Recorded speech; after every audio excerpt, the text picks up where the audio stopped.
Welcome to super fast 50. Delhi పర్యటనలో ఉన్న Telangana CM Revanth Reddy కేంద్ర మంత్రులతో వరుసగా భేటీ అయ్యారు. పెట్రోలియం సహజ వాయువుల శాఖ మంత్రి హర్దీప్ సింగ్ పూరిని కలిసిన రేవంత్ తెలంగాణలో 500కే గ్యాస్ సిలిండర్ సరఫరా చేస్తున్న విషయాన్ని ఆయనకు తెలిపారు. వినియోగదారులకు ఇచ్చే రాయితీని ముందుగానే ఆయిల్ మార్కెటింగ్ కంపెనీలకు చెల్లించే అవకాశాన్ని కల్పించాలని కేంద్ర మంత్రికి విజ్ఞప్తి చేశారు. అనంతరం జల్ శక్తి మంత్రి సిఆర్ పాటిల్తో సమావేశమై మూసీ రివర్ ఫ్రంట్ డెవలప్మెంట్ కి సహకరించాలని కోరారు. హైదరాబాద్లోని మురికి నీరు అంతా మూసీలో చేరుతోందని దానిని శుద్ధి చేయాలని సంకల్పించినట్లుగా కేంద్ర మంత్రికి తెలిపారు.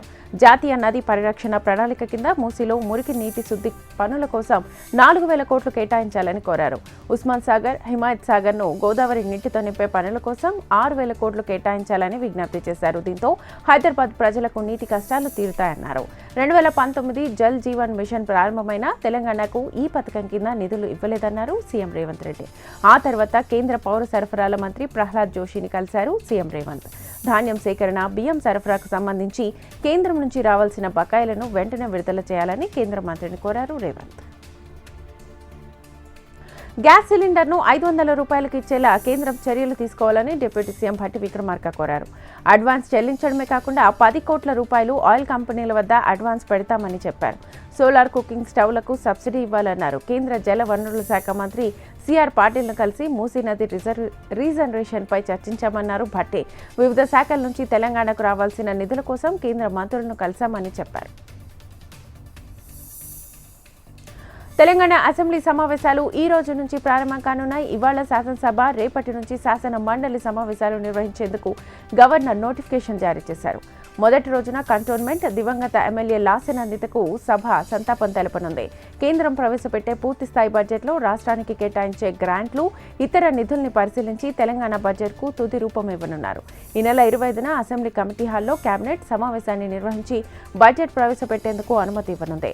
4 నెలల కోసం ఫిబ్రవరిలో అసెంబ్లీ ఆమోదించిన 2,75,000 కోట్ల ఓటాన్ బడ్జెట్ ఈ నెలాఖరుతో ముగియనుంది. సుమారు 10 రోజుల పాటు అసెంబ్లీ సమావేశాలు జరిగే అవకాశం ఉంది.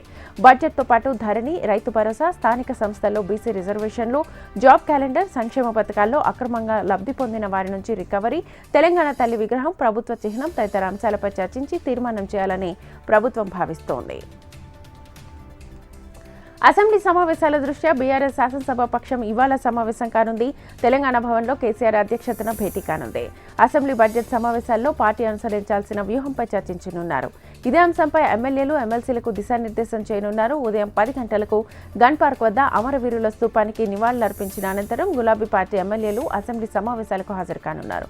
ప్రతిపక్ష నేత హోదాలో కేసీఆర్ తొలిసారిగా అసెంబ్లీ సమావేశాలకు హాజరయ్యే అవకాశాలున్నాయి. పార్టీ మారిన ఎమ్మెల్యేల విషయంలో కేసీఆర్ ఏం మాట్లాడతారనేది ఇప్పుడు ఆసక్తికరంగా మారింది. ఇవాళ హస్తిన పర్యటనకు వెళ్లనున్నారు వైసీపీ అధినేత జగన్. ఉదయం 9 గంటలకు గన్నవరం ఎయిర్పోర్ట్ నుంచి ఢిల్లీకి బయలుదేరి వెళ్లనున్నారు. 3 రోజుల పాటు ఆయన ఢిల్లీలోనే మకాం వేయనున్నారు. ఏపీలో వైసీపీ నేతలపై జరుగుతున్న దాడులకు సంబంధించిన అంశాలపై రాష్ట్రపతి ముర్ము, ప్రధాని మోదీ, కేంద్ర హోంమంత్రి అమిత్ షాకు జగన్ ఫిర్యాదు చేయనున్నారు. వైసీపీ నేతలపై దాడులపై జాతీయ స్థాయిలో నిరసన తెలపాలని నిర్ణయించుకున్న జగన్ ఈ నెల 24న ఢిల్లీలో ధర్నాకు పిలుపునిచ్చారు. ఈ ధర్నాకు వైసీపీ ఎంపీలు, ఎమ్మెల్యేలు, ఎమ్మెల్సీలు హాజరు కానున్నారు. కాంగ్రెస్ ప్రభుత్వానికి గవర్నెన్స్ చేయడం రావడం లేదని మాజీ మంత్రి హరీష్ రావు విమర్శించారు. విద్యుత్ శాఖను తీవ్ర సంక్షోభంలోకి నెడుతున్నారని ఆరోపించారు. కొత్త లబ్ధిదారులకు గృహజ్యోతి పథకం ఇవ్వడం లేదని విమర్శించారు. 2 నెలలుగా ఆసరా పింఛన్లు ఇవ్వలేదన్నారు. వితంతు పింఛన్ కొత్తవి ఇవ్వడం లేదన్నారు.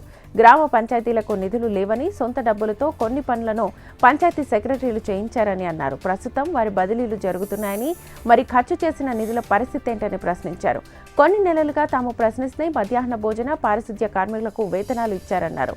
స్థానిక సంస్థల ఎన్నికలు నిర్వహించకపోవడంతో 750 కోట్ల రూపాయలను కేంద్రం ఆపిందన్నారు.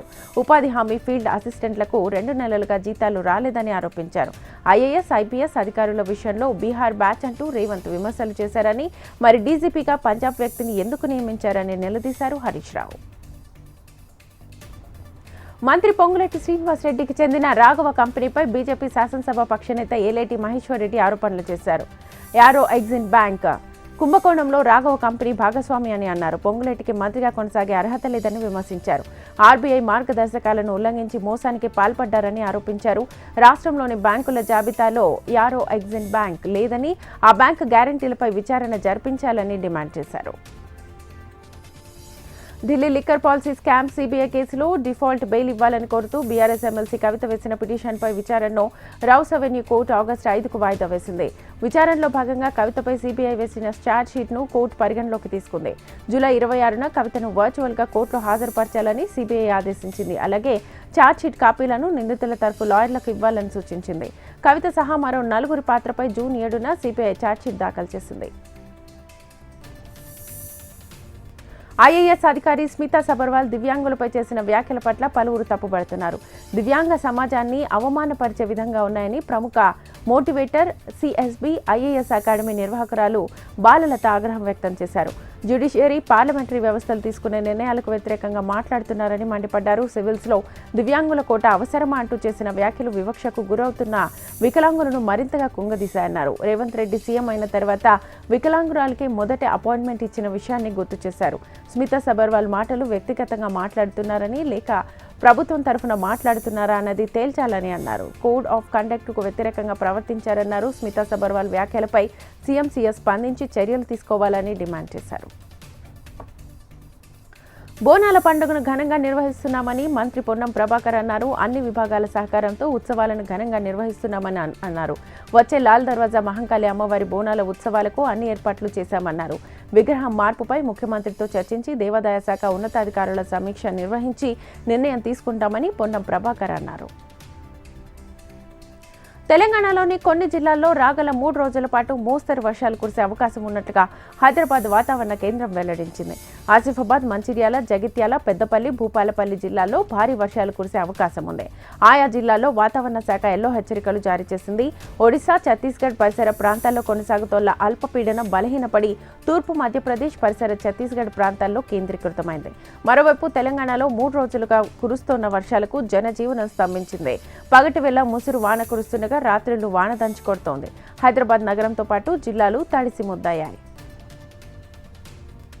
బోనం ఎత్తుకోవడం ద్వారా వారి ఇళ్లలో సుఖ సంతోషాలతో పాటు ఐశ్వర్యాలు కొనసాగుతాయని విద్యార్థులు తమ ప్రదర్శనలతో అవగాహన కల్పించారు. పెద్దపల్లి జిల్లా సుల్తానాబాద్ పట్టణంలోని ఆర్ట్ ఫోర్స్ పాఠశాలలో బోనాల వేడుకను వైభవంగా నిర్వహించారు. విద్యార్థులు ప్రదర్శించిన పోతురాజుల విన్యాసాలు, నృత్యాలు అత్యంత కీలక ఘట్టమైన భవిష్యవాణి చెప్పే విధానం అందరినీ ఆకట్టుకుంది. తెలంగాణ రాష్ట్ర ప్రజలకు బోనాల పండుగ చారిత్రకమైందని, బోనాల పండుగ సందర్భంగా తెలంగాణ రాష్ట్రంలో తరతరాలుగా వస్తోందని తెలిపారు. ఆషాఢ మాసమంతా అమ్మవారిని ఆరాధించే క్రమంలో బోనాలు సమర్పించి మొక్కులు తీర్చుకుంటారని ప్రదర్శన ద్వారా అవగాహన కల్పించారు. మేడ్చల్ జిల్లా Dammaiguda municipal commissioner S Rajamallaiah లంచం తీసుకుంటూ ఏసీబీ వలలో చిక్కాడు. సుదర్శన్ అనే వ్యక్తి నుంచి 50,000 రూపాయలు లంచం తీసుకుంటుండగా రెడ్ హ్యాండెడ్గా పట్టుబడ్డాడు. బండగూడలో రిటైర్డ్ ఏఎస్పీ సత్యనారాయణ, సుదర్శన్ల మధ్య ల్యాండ్ వివాదం నడుస్తోంది. తన స్థలాన్ని రిటైర్డ్ ఏఎస్పీ సత్యనారాయణ ఆక్రమించి చుట్టూ ప్రహరీ గోడ నిర్మించాడని సుదర్శన్ ఆరోపిస్తున్నాడు. ఆ గోడను కూల్చివేసేందుకు కమిషనర్ రాజమల్లయ్యను ఆశ్రయించగా 50,000 లంచం డిమాండ్ చేశాడు. అందుకు ఒప్పుకున్న సుదర్శన్ తొలుత 20,000 ఇచ్చి ఏసీబీ అధికారులను ఆశ్రయించాడు. రెండో దఫా 30,000 లంచం తీసుకుంటుండగా మున్సిపల్ కార్యాలయంలో కమిషనర్ ఎస్ రాజమల్లయ్య ఏసీబీ అధికారులకు అడ్డంగా దొరికిపోయాడు. శంషాబాద్లో అనుమతులు లేకుండా నిర్మించిన ఫామ్ హౌస్ను కూల్చివేశారు మున్సిపల్ అధికారులు. ఫామ్ హౌస్లో అసాంఘిక కార్యక్రమాలు జరుగుతున్నాయని ఫిర్యాదు రావడంతో చర్యలు తీసుకున్నారు. జేసీబీ సహాయంతో ఫామ్ హౌస్ను నేలమట్టం చేశారు. భూ కబ్జాలకు పాల్పడితే సహించేది లేదని రాజేంద్రనగర్ డీసీపీ శ్రీనివాస్ హెచ్చరించారు. భూదందాలు, కబ్జాలకు పాల్పడి ఎవరైనా ఇబ్బందులు పెడితే నేరుగా పోలీసులను సంప్రదించాలని ఆయన విజ్ఞప్తి చేశారు. భద్రాద్రి కొత్తగూడెం జిల్లా చెర్ల మండలంలోని తాలిపేరు రిజర్వాయర్కు వరద పోటెత్తింది. అల్పపీడన ప్రభావంతో ప్రాజెక్టు ఎగువ ప్రాంతంలోని ఛత్తీస్గఢ్ అడవుల్లో కురుస్తున్న భారీ వర్షాలతో రిజర్వాయర్లోకి వరద పెరిగింది. అప్రమత్తమైన అధికారులు 25 గేట్లను ఎత్తి 49,574 క్యూసెక్కుల వరదను గోదావరిలోకి విడుదల చేశారు. ప్రాజెక్టు నీటి మట్టం 74 మీటర్లు కాగా ఇప్పటికే 70 మీటర్ల 54 సెంటీమీటర్లకు చేరుకుంది. ఇక వచ్చిన వరద నీటిని వచ్చినట్లే దిగువకు విడుదల చేస్తున్నారు. ఎడతెరిపి లేని వర్షాల కారణంగా చెర్లలోని మొగళ్లపల్లి చెరువు వద్ద తాలిపేరు కుడి ఎడమ ప్రధాని కాలువ తెగిపోయింది. చెరువుని ఆనుకొని ఉన్న కాలువ కట్ట తెగడంతో చెరువులోని నీరు ప్రధాన కాలువ గుండా ప్రవహిస్తోంది. మరోవైపు గోదావరి వరద దండుపేట కొత్తపల్లి రహదారిపైకి చేరుకోవడంతో రాకపోకలు నిలిచిపోయాయి.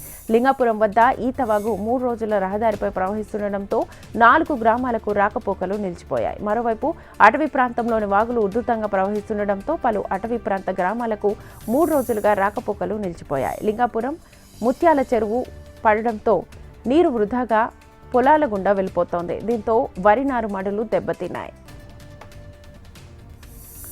నా తెలంగాణ కోటి రతనాల వీర నిజాం నియంత పాలనపై ఓ నిజాం పిశాచమా అని నినదించిన దాశరథి కృష్ణమాచార్యుల స్ఫూర్తిని భావితరాలకు తెలియజేసేందుకు దాశరథి కళాక్షేత్రాన్ని ఏర్పాటు చేయాలని ఎమ్మెల్సీ దేశపతి శ్రీనివాస్ ప్రభుత్వాన్ని డిమాండ్ చేశారు. మహబూబాబాద్ జిల్లా కేంద్రంలోని ఎస్వీఎం వేడుకల మందిరంలో దాశరథి కృష్ణమాచార్యులు శత జయంతి ఉత్సవాలను తెలంగాణ సాహిత్య అకాడమీ మాజీ చైర్మన్ నందిని సిద్ధారెడ్డి, ప్రభుత్వ whip MLA Ramachandru Naik, MLC Takellapalli Ravinder రావులతో కలిసి జ్యోతి ప్రజ్వలన చేసి ప్రారంభించారు. ఈ సందర్భంగా ఆయన మాట్లాడుతూ తన రచనల ద్వారా ప్రజల కోసం, ప్రజల విముక్తి కోసం నిజాం నిరంకుశ పాలనపై గర్జించిన దాశరథి పోరాట స్ఫూర్తిని నేటి తరం యువత ఆదర్శంగా తీసుకుని ఆయన ఆశయాలను కొనసాగించాలన్నారు. సాహిత్య రంగంలో అద్భుతాలు సృష్టించిన దాశరథి షేక్స్పియర్ అంతటి గొప్ప కవి అని కొనియాడారు. సికింద్రాబాద్ ఉజ్జయిని మహంకాళి అమ్మవారి జాతరలో చైన్ స్నాచర్స్ చేతివాటం ప్రదర్శించారు. బోనాల ఉత్సవాలకు విధులకు హాజరైన ఓ police sub inspector motorcycle అపహరణకు గురైంది. బోనాల జాతరలో మహంకాళి మోండా మార్కెట్ పిఎస్ పరిధిలో ద్విచక్ర వాహనాలతో పాటు బంగారు ఆభరణాలు, సెల్ ఫోన్లు చోరీ చేసినట్లుగా బాధితులు ఫిర్యాదు చేశారు. బోనాల క్యూలైన్, ఫలహారం బండి ఊరేగింపులు, 20కి పైగా సెల్ ఫోన్లు చోరీకి గురైనట్లుగా పోలీసులకు ఫిర్యాదులందాయి. 6 తులాల బంగారు ఆభరణాలు, ద్విచక్ర వాహనాలు చోరీకి పాల్పడ్డారు. 2 రోజులుగా కురుస్తున్న వర్షాలతో హన్మకొండ జిల్లా పరకాలలో ప్రజలకు మరింత ఇబ్బందికరంగా మారింది. 12, 14 వార్డుల పరిధి నుంచి వచ్చే మురుగునీరు 13 వార్డుల్లోకి గండ్రవాడ ఎస్సీ కాలనీ మీదుగా చలివాగు వైపు వెళ్తోంది. రోడ్డు పనుల్లో పాత డ్రైనేజీ సంబంధిత కాంట్రాక్టర్ పూడ్చివేసి చేతులు దులుపుకోవడంతో వివాదానికి తెరతీసింది. ఇక జేసీబీ సహాయంతో తాత్కాలిక మురుగు కాలువ తీస్తుండగా గండ్రవాడ ప్రజలు అడ్డుకున్నారు. ఎన్నికల ముందు రోడ్డును ఏర్పాటు చేసి మురుగు కాలువ కడతామన్న నాయకులు జాడ లేదని గండ్రవాడ ప్రజలు అధికారులను ప్రశ్నించారు. మురికి కాలువ పనులకు తాత్కాలికంగా చేపట్టడం సరికాదని, రోడ్డు సమస్యను పరిష్కరించిన తర్వాతే మురికి కాలువ పని చేయాలని మున్సిపల్ కమిషనర్ నరసింహతో గొడవపడ్డారు.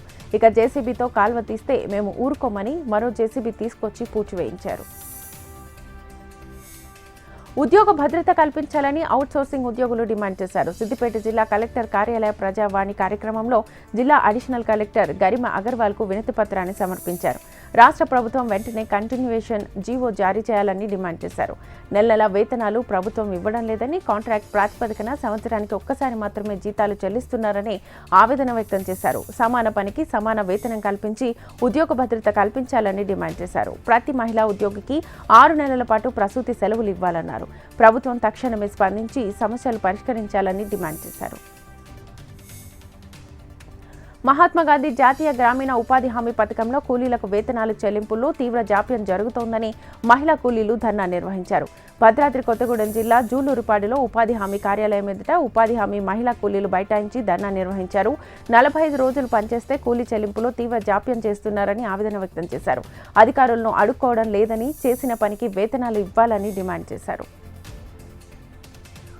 పెద్దపల్లి జిల్లా సుల్తానాబాద్ మున్సిపల్లో జాతీయ జెండా ఆవిష్కరణ దినోత్సవం సందర్భంగా సుల్తానాబాద్ లయన్స్ క్లబ్ ఆధ్వర్యంలో 100 మీటర్ల జాతీయ జెండాతో ర్యాలీ నిర్వహించారు. 100 మీటర్ల జాతీయ పతాకంతో విద్యార్థుల చేత పట్టణంలో ర్యాలీ నిర్వహించారు. అనంతరం విద్యార్థులు వందే మాతరం ఆలపిస్తూ పలు సాంస్కృతిక కార్యక్రమాలను నిర్వహించారు. శాంతి, సామరస్యత, శౌర్యానికి ప్రతీకగా జాతీయ జెండాను పింగళి వెంకయ్య 3 రంగుల జెండాను రూపొందించారని గుర్తు చేశారు. ప్రతి ఒక్కరూ దేశభక్తిని కలిగి ఉండాలని lions club vice district governor Hanumalla Rajireddy సూచించారు. కామారెడ్డి జిల్లా బాన్స్వాడ మండలంలో చికెన్ గున్యా ప్రజానీకాన్ని భయపెడుతోంది. బోర్లం క్యాంపులో గత 3 రోజులుగా తీవ్ర జ్వరాలతో బాధపడుతూ ఆసుపత్రులను ఆశ్రయించారు. ప్రైవేట్ ఆసుపత్రిలో చికిత్సలు చేయించుకున్నారు. వారికి చికెన్ గున్యా నిర్ధారణ కావడంతో స్థానికులు ఆందోళన వ్యక్తం చేస్తున్నారు. సమాచారం అందుకున్న ఆరోగ్య శాఖ వైద్య సిబ్బంది హెల్త్ క్యాంప్ నిర్వహించి జ్వరాలతో బాధపడుతున్న వారి రక్తం నమూనాలను సేకరించి ల్యాబ్కు పంపుతున్నట్లుగా తెలిపారు. గ్రామంలోని పరిసరాలను హెల్త్ సూపర్వైజర్ అనురాధ సందర్శించారు. ప్రస్తుతం చికెన్ గున్యా బారిన పడ్డవారు ఆరోగ్యంతోనే ఉన్నారని ఆమె తెలిపారు. కాంగ్రెస్ ప్రభుత్వమని దేవరకొండలో ఎమ్మెల్యే బాలునాయక్ అన్నారు. వరంగల్ డిక్లరేషన్లో కాంగ్రెస్ అగ్రనేత రాహుల్ గాంధీ ఇచ్చిన హామీని నెరవేర్చామన్నారు. ఎన్నికల ముందు రైతులకు అండగా నిలబడతామని ఇచ్చిన హామీని 7 నెలల్లో అమలు చేశామన్నారు. అధికారంలోకి వచ్చిన మరుసటి రోజు నుంచే మహిళలకు ఉచిత బస్సు ప్రయాణ సౌకర్యాన్ని అమల్లోకి తెచ్చామన్నారు. నల్గొండ జిల్లా దేవరకొండ నియోజకవర్గంలో ఎమ్మెల్యే బాలునాయక్ సుడిగాలి పర్యటన చేశారు. పిఏపల్లి మండలం నక్కలపెంట తండా గ్రామంలో ఉపాధి హామీ నిధుల నుంచి మంజూరైన గ్రామ పంచాయతీ భవనాన్ని శంకుస్థాపన చేశారు. అజ్మాపురం గ్రామంలో గ్రంథాలయాన్ని భవనానికి శంకుస్థాపన చేశారు. ఆ తర్వాత జిల్లా పరిషత్ ఉన్నత పాఠశాలను సందర్శించి పాఠశాల మౌలిక వసతుల గురించి ప్రిన్సిపాల్ని అడిగి తెలుసుకున్నారు. కొమరం భీం ఆసిఫాబాద్ జిల్లాలో విస్తారంగా 3 రోజుల పాటు కురిసిన వర్షాల కారణంగా కొమరం భీం ప్రాజెక్టులో వరద నీరు భారీగా వచ్చి చేరడంతో ప్రాజెక్టు అధికారులు ఆనకట్ట సమస్య ఉండడంతో ఆనకట్టపై డ్యాం అథారిటీ అధికారుల ఆదేశాల మేరకు ప్లాస్టిక్ టార్పాలిన్లు కప్పి కాపాడే ప్రయత్నం చేస్తున్నారు. రైతు ప్రయోజనాలను కాపాడే కొమరం భీం ప్రాజెక్టును పటిష్టపరిచే పనులను యుద్ధ ప్రాతిపదికన చేపట్టి పూర్తి చేయాలని కలెక్టర్ వెంకటేష్ దోత్రే ఆదేశించారు. జిల్లా అడిషనల్ కలెక్టర్ దీపక్ తివారీతో కలిసి కొమరం భీం ప్రాజెక్టును సందర్శించారు. ఈ వర్షాకాలంలో ఆనకట్టకు ఎదురయ్యే సమస్యలను అధికారులను అడిగి తెలుసుకున్నారు. ఆనకట్టను బాగు చేయడానికి ఎంత ఖర్చు అవుతుందని తెలుసుకుని త్వరితగతిన పనులు పూర్తి చేయాలన్నారు. 45,500 ఎకరాల ఆయకట్టు రైతులకు పూర్తి స్థాయిలో సాగునీటిని అందించి పంటలు పండే విధంగా చూడాలన్నారు. 2 నెలల్లో పనులు పూర్తి చేసి పూర్తి స్థాయి మట్టంకు వరద నీటిని ఉండేలా చూడాలని అధికారులకు ఆదేశించారు. ఇక కొమరం భీం ప్రాజెక్టును పూర్తిగా అధికారులతో నడిచి తిరిగి పరిశీలించి వెంటనే పనులను ప్రారంభించాలని పేర్కొన్నారు.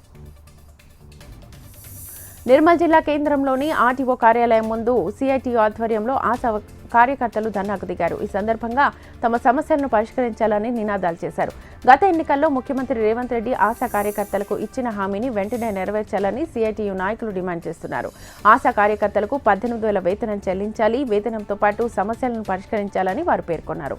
సమస్యలను పరిష్కరించకపోతే ఆందోళన కార్యక్రమాలు ఉధృతం చేస్తామని హెచ్చరించారు.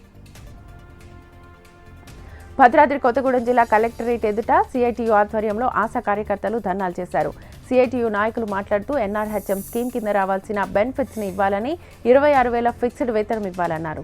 ఆశా కార్యకర్తల్లో అత్యధిక మంది చదువు రాని వారే ఉన్నారని తక్షణమే పరీక్ష విధానాన్ని రద్దు చేసి ఆశాలలో చదువుకున్న వారిని ఏఎన్ఎంలుగా తీసుకోవాలని డిమాండ్ చేశారు. తమ సమస్యలను పరిష్కరించకపోతే భారీ ఎత్తున ఆందోళన కార్యక్రమాలు నిర్వహిస్తామని ప్రభుత్వాన్ని హెచ్చరించారు. కొమరం భీం ఆసిఫాబాద్ జిల్లా సిర్పూర్ మండలంలోని రాగాపూర్ పిట్టగూడ ఎక్స్ రోడ్లోని శ్రీ సాయి వైన్స్లో చోరీకి పాల్పడ్డారు. గుర్తు తెలియని దొంగలు తెల్లవారుజామున వైన్స్ సెటర్లు పగలకొట్టి అందులో ఉన్న 4 లక్షల విలువ చేసే మద్యం 15,000 నగదును దొంగతనం జరిగినట్లుగా వైన్స్ నిర్వాహకులు జాదవ్ ధరమ్ సింగ్ తెలిపారు. ఈ చోరీ విషయం పోలీసులకు సమాచారం ఇవ్వగా ఉదయం జైనూర్ సీఐ అంజయ్య, సిర్పూర్ ఏఎస్ఐ వచ్చి పరిశీలించినట్లుగా నిర్వాహకులు తెలిపారు. డాగ్ స్క్వాడ్, క్లూస్ టీంలతో తనిఖీలు చేయిస్తామని సీఐ అంజయ్య తెలిపినట్లుగా వైన్స్ నిర్వాహకులు వసంతరావు తెలిపారు. ఆదిలాబాద్లో ముదిరాజ్ సంఘం ఆధ్వర్యంలో భీమన్న దేవుని వేడుకలు వైభవంగా నిర్వహించారు. గాంధీ పార్కులో ఉన్న భీమన్న దేవుడికి నైవేద్య నివేదనతో ప్రత్యేక పూజలు చేశారు. ఈ కార్యక్రమంలో ఆదిలాబాద్ ఎమ్మెల్యే పాయల్ శంకర్, మాజీ మంత్రి జోగు రామన్న ముఖ్య అతిథిగా పాల్గొని పూజలు నిర్వహించారు. భీమన్న దేవుని పూజలో పాల్గొన్న ప్రజా ప్రతినిధులను ముదిరాజ్ సంఘ నేత శివయ్య ఘనంగా సత్కరించారు. పోతుల రాజుల వేషధారణతో భీమన్న దేవుని ప్రదర్శన కన్నుల పండుగగా సాగింది. ఆదిలాబాద్ జిల్లా జైనద్ మండలంలోని డొల్లార వద్ద పెన్గంగా నదిలో ఓ యువకుడు గల్లంతయ్యాడు. పోలీసులకు సమాచారం ఇవ్వడంతో గాలింపు చర్యలు చేపట్టారు. యువకుడి ఆచూకీ కోసం డీటీఆర్ఎఫ్ బృందం రంగంలోకి దిగింది. పెన్గంగా నది వద్ద విస్తృతంగా గాలింపు చర్యలు చేపట్టారు. గల్లంతైన యువకుడు చాందాకు చెందిన శివగా గుర్తించారు. సిఐ సాయినాథ్, ఎస్ఐ పురుషోత్తమ ఆధ్వర్యంలో గజ ఈతగాళ్లు గాలింపు చర్యలు చేపట్టారు.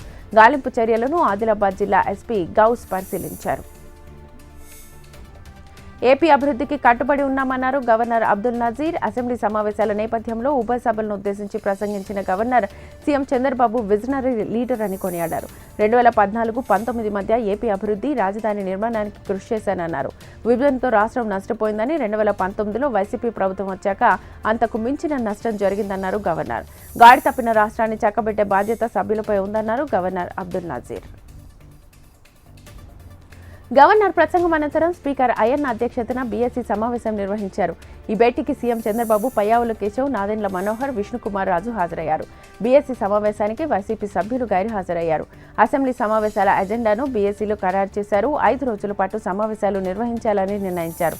సభలో శ్వేతపత్రాలు విడుదల చేసేలా అధికార పక్షం ప్రతిపాదించింది. ఏపీ అసెంబ్లీ సమావేశాలు ప్రారంభమైన తొలి రోజే హైటెన్షన్ వాతావరణం చోటు చేసుకుంది. సమావేశాలకు వైసీపీ సభ్యులు నల్ల జెండాలు, ప్లకార్డులతో వచ్చారు. రాష్ట్రంలో శాంతి భద్రతలు క్షీణించాయంటూ నిరసన తెలిపారు. పార్టీ అధినేత జగన్ నేతృత్వంలో సేవ్ డెమోక్రసీ అంటూ నినాదాలు చేశారు. ప్లకార్డులతో వెళ్తున్న సభ్యులను అసెంబ్లీలోకి అనుమతించలేదు. ప్లకార్డులు చించేసే అధికారం ఎవరిచ్చారని పోలీసులను జగన్ ప్రశ్నించారు. సభ్యుల హక్కులను పరిరక్షించే బాధ్యత పోలీసులదేనని, అధికార పార్టీ కోసం పనిచేయొద్దని సూచించారు. ఏపీ అసెంబ్లీ హాల్లో ఇంట్రెస్టింగ్ సీన్ జరిగింది. మాజీ సీఎం జగన్ దగ్గరకు వెళ్లి ఎమ్మెల్యే రఘురామకృష్ణంరాజు పలకరించారు. తనను హత్య చేయించేందుకు జగన్ ప్రయత్నించారంటూ ఇటీవల జగన్పై ఫిర్యాదు చేసిన రఘురామకృష్ణంరాజు జగన్తో రఘురామకృష్ణరాజు మాట్లాడుతున్న సమయంలో ఎమ్మెల్యేలందరూ ఆసక్తిగా చూశారు. జగన్తో భేటీ తర్వాత ఎమ్మెల్యే రఘురామకృష్ణరాజు మీడియా చిట్చాట్లో పాల్గొన్నారు. అసెంబ్లీ సమావేశాలకు హాజరు కావాలని జగన్ను కోరినట్లుగా తెలిపారు. ప్రతిరోజు శాసనసభ సమావేశాలకు వస్తారని ఆశిస్తున్నట్లుగా తెలిపారు. అసెంబ్లీలో జగన్ పక్కనే తనకు కూడా సీటు కేటాయించాలని కోరినట్లుగా ఎమ్మెల్యే రఘురామకృష్ణంరాజు తెలిపారు.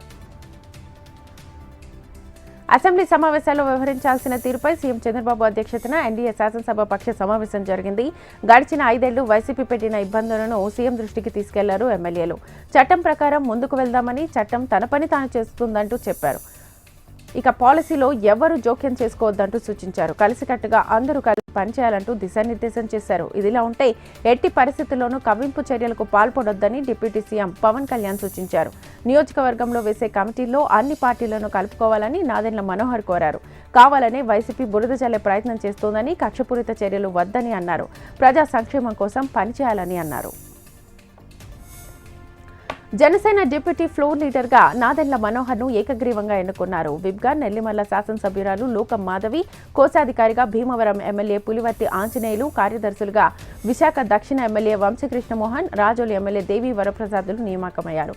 ఆ మేరకు పవన్ కళ్యాణ్ రాజకీయ కార్యదర్శి హరిప్రసాద్ పేరిట లేఖ విడుదల చేశారు. జగన్ పాలనలో పోలవరం ప్రాజెక్టు ప్రశ్నార్థకంగా అయిందన్నారు మంత్రి నిమ్మల రామానాయుడు. పోలవరం ప్రాజెక్టుకు సహకరించాల్సిందిగా కేంద్ర జలశక్తి మంత్రి సిఆర్ పాటిల్ను కలిసి రాష్ట్ర ప్రభుత్వం తరఫున విజ్ఞప్తి చేశారు. పోలవరం ప్రాజెక్టుకు కేంద్రం నుంచి రావాల్సిన నిధులను త్వరగా ఇవ్వాలని కేంద్ర మంత్రిని కోరినట్లుగా నిమ్మల వివరించారు. ఆయన సానుకూలంగా స్పందించారన్నారు. మోదీ సహకారంతో పోలవరం సవాళ్లను అధిగమిస్తూ ముందుకు వెళ్తామన్నారు. పోలవరం ప్రాజెక్టు నిర్మాణం పూర్తి చేసేందుకు అంకితభావంతో పనిచేస్తామన్నారు కేంద్ర మంత్రి రామ్మోహన్ నాయుడు. రాజకీయ పునరావాసం కోసం బీజేపీలో చేరడానికి ప్రయత్నం చేస్తున్న వారిని అడ్డుకుంటామని భవన నిర్మాణ మండలి సలహా చైర్మన్ శ్రీనివాసులు నాయుడు తెలిపారు. కడపలో ఆయన మీడియాతో మాట్లాడారు. ఎన్డీఏ కూటమి అధికారంలోకి వచ్చిన తర్వాత భవన నిర్మాణ కార్మికులపై ప్రత్యేక దృష్టి పెట్టామన్నారు. ఏపీలో 30 లక్షల మంది రిజిస్ట్రేషన్ చేసుకున్నారని తెలిపారు. రిజిస్ట్రేషన్ చేసుకోని వారు వెంటనే రిజిస్ట్రేషన్ చేసుకోవాలని పిలుపునిచ్చారు. చాలా వరకు భవన నిర్మాణ కార్మికులు క్లెయిమ్స్ పెండింగ్లో ఉన్నాయని, భవన నిర్మాణ కార్మికుల నిధులు గత ప్రభుత్వం వేరే పథకాలకు దారి మళ్లించి వాడుకున్నారన్నారు. కూటమి ప్రభుత్వంలో కార్మికులకు న్యాయం చేస్తామని భరోసానిచ్చారు. భారీ వర్షాలు ఏపీలో బీభత్సాన్ని సృష్టించే పిసిసి చీఫ్ వైఎస్ షర్మిల అన్నారు. ఇప్పటికే చితికిపోయిన రైతులపై పిడుగు పడ్డట్టయిందన్నారు. కూటమి సర్కార్ రైతులను ఆదుకోవాలని డిమాండ్ చేశారు. ఏపీ ఎంపీలందరూ బీజేపీకి మద్దతు ఇచ్చినా గత 10 ఏళ్లుగా కేంద్ర ప్రభుత్వం రాష్ట్రానికి చేసిందేమీ లేదని విమర్శించారు. ఏపీ రైతులకు సైతం రుణమాఫీ చేసేలా చంద్రబాబు ప్రయత్నం చేయాలన్నారు. రాష్ట్ర రైతాంగాన్ని కాపాడాలని వైఎస్ షర్మిల కోరారు. అన్నమయ్య జిల్లా మదనపల్లె సబ్ కలెక్టర్ ఆఫీసులో జరిగిన అగ్ని ప్రమాదంపై డీజీపీ ద్వారకా తిరుమలరావు అనుమానం వ్యక్తం చేశారు. కుట్రకోణం దాగి ఉందని అనుమానించారు. ఆర్డీఓ కార్యాలయంలో అగ్ని ప్రమాదం జరగ్గా ఆ విషయాన్ని కలెక్టర్కి ఆలస్యంగా చేరవేశారన్నారు. ఘటనపై సీనియర్ అసిస్టెంట్ గౌతమ్ తేజ్ను పోలీసులు అదుపులోకి తీసుకుని విచారిస్తున్నారు. సీఎం చంద్రబాబు ఆదేశాల మేరకు మదనపల్లె ఆర్డీఓ కార్యాలయాన్ని డీజీపీ పరిశీలించారు. జిల్లా అదనపు ఎస్పీ రాజ్ కమల్ను చీఫ్ ఇన్వెస్టిగేషన్ ఆఫీసర్గా నియమిస్తున్నట్లుగా తెలిపారు డీజీపీ. అల్లూరు సీతారామరాజు జిల్లా కూనవరం మండలం కోట్రాజుపేట పంచాయతీ పరిధిలోని శబరి కొత్తగూడెం గ్రామ ప్రజలందరూ వరద కష్టాలు ముప్పుతిప్పులు పెట్టిస్తున్నాయి. కూనవరం మండలంలో గోదావరి వరద ఉధృతికి ముంపునకు గురయ్యే లోతట్టు ప్రాంతం పట్ల పాలకులు నిర్లక్ష్యంగా వ్యవహరిస్తున్నారని ముంపు ప్రాంత వాసులు మదనపడుతున్నారు. శబరి కొత్తగూడెం వాసుల వరద కష్టాలు తీర్చే నాదుడే లేడని ఆవేదన వ్యక్తం చేస్తున్నారు. వరద ముంపుతో ఇబ్బంది పడుతున్న శబరిగూడెం బాధితులకు పునరావాస కేంద్రం కూడా ఏర్పాటు చేయలేదని ఆవేదన వ్యక్తం చేశారు. వరద ముంపుతో తమ జీవితాలు గాల్లో దీపంలో ఉన్నాయని గ్రామస్తులు విలపిస్తున్నారు. వరదలు సంభవిస్తే ఊరికి దూరంగా ఉన్న పండ్రాజుపల్లి గ్రామ సమీపంలోని ప్రధాన రహదారి పక్కనే చిన్నపాటి కర్రలతో గుడారాలు ఏర్పాటు చేసుకుని కాలం గడుపుతున్నారు.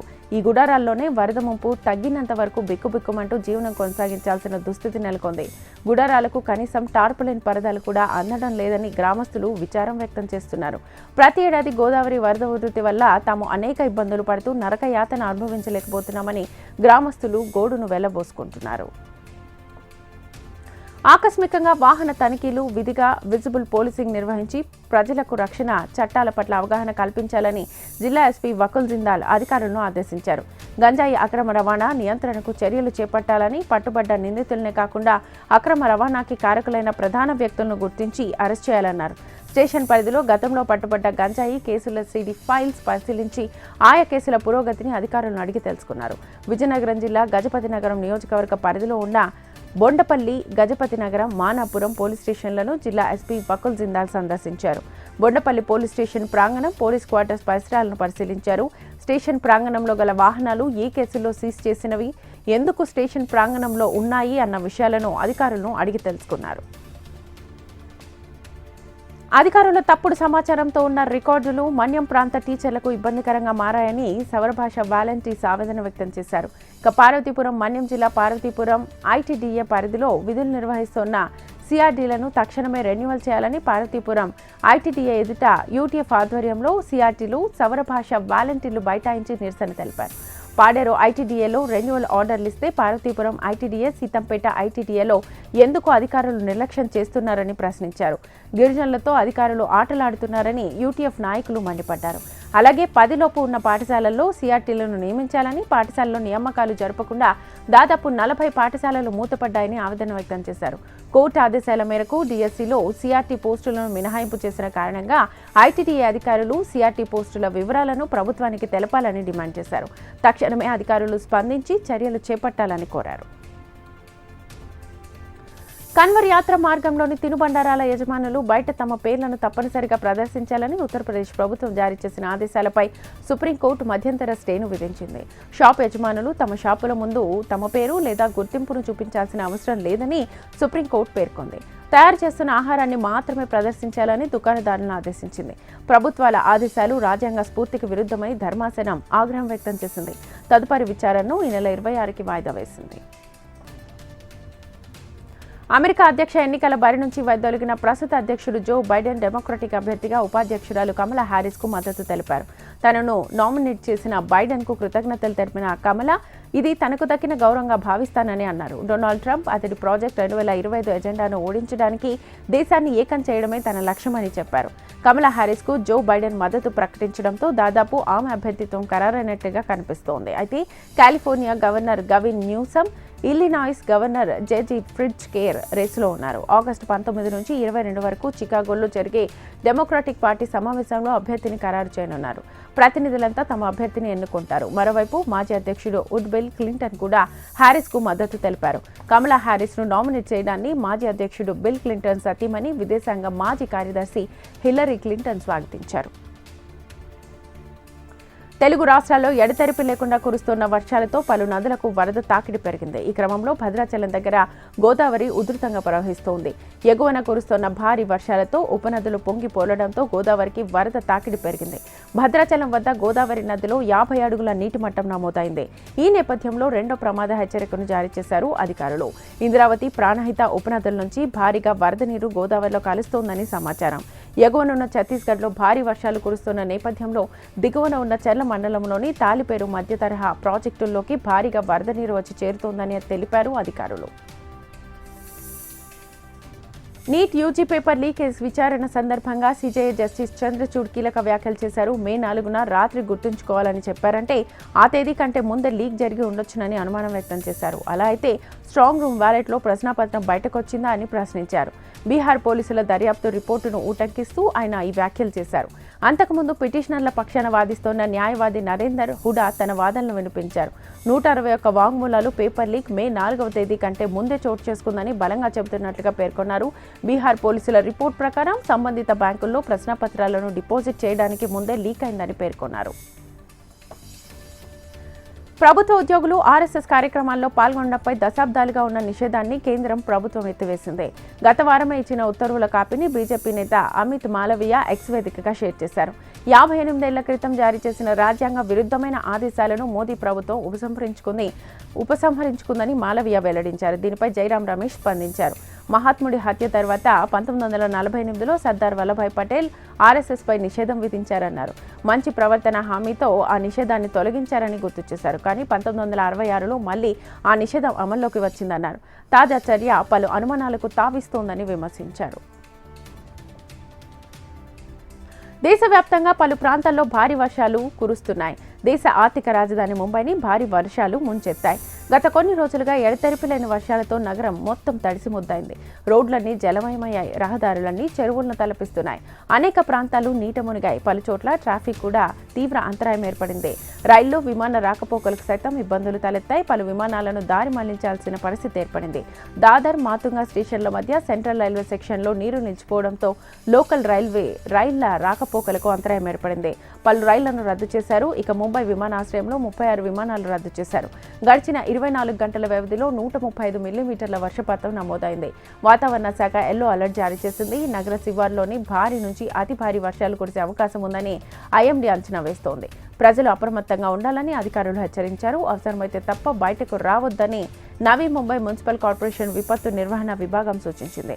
వరద ఉధృతి పెరుగుతుండటంతో ఆందోళన వ్యక్తమవుతోంది. ఎన్డీఆర్ఎఫ్ బృందాలు రంగంలోకి దిగాయి. సహాయక చర్యలు సిద్ధమవుతున్నాయి. ఇది ఇవాల్టి super fast 50. Keep watching HM TV.